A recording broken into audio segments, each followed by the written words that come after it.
This is Wendy, And this is Damien. and together we make up Jackson Financial Management, and we've won the Business Innovation and Excellence Award for business growth in the Central region. I've been an advisor since 1983, which is verging on 24 years. So my personal vision is to have a quality advice practice which has a smaller number of clients as opposed to a larger number of clients, and clients numbered in the hundreds as opposed to the thousands, each willing to pay for and receive advice as opposed to product. I think the knowledge and skills that Damien brought into the business helped me understand the process of how we could go from where the business was 15 months ago to where it is today, and double our revenue within 3 years. It was the original plan, but we far exceeded that. I understood that 2/3 of this business was over the age of 55, and only a third of the clients were sitting below that age. At some point, those clients are going to hand in their knife and fork, and the funds are going to disappear. Those clients are going to disappear. So I really had to think about, how do I guard against that? One of the things that we put into practice is what we call the good bloke test. So we want to deal with people that we like, and that we have a rapport with, and when we feel like we're helping. We want to look at upping our premium in force by about 50%, and really growing our debt from a base of nothing to something quite substantial over that 3-year period. Well, I guess the main reason I'm an advisor is I like to help people.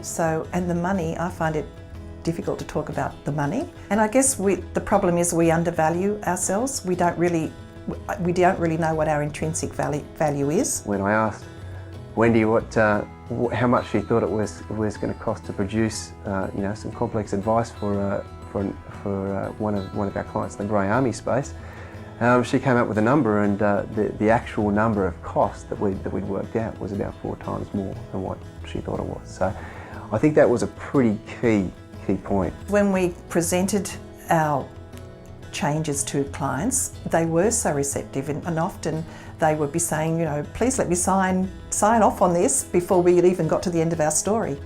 So it was a real eye-opener. It's been a bit confronting spending 5 days a week, 10 hours a day with your mother in a business environment as opposed to outside of that. I guess I'm probably in the lucky few that can say, yes, I could work with my mother. I always thought we'd win. Well, you better edit that. Because I'm a mother and that's my son, and I think his skills are exceptional, and the way that he put into practice was wonderful. The money, the prize is going to be spent on more streamlining our processes. I want to go to south of France, 40 grand, wow. We're on the start of a succession plan for Wendy's business, so we've been planning for that and executing against it for the last sort of 15 to 18 months. It's going to be done over a 3-year period. We're doing that for a number of reasons. One of them is I think it's very hard for a principal or someone like me who's been advising for 24 years to know when is the time to go, and it's the big question that everybody asks me all the time. Every client practically that walks through the door and meets Damien says, and when are you going, Wendy?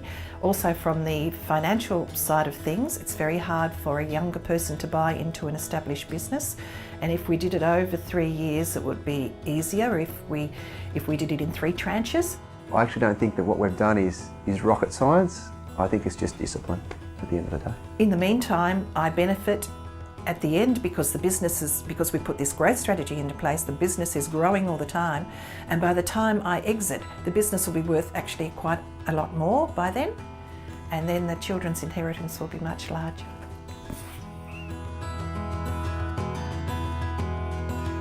Wendy, are you leaving? No. Okay.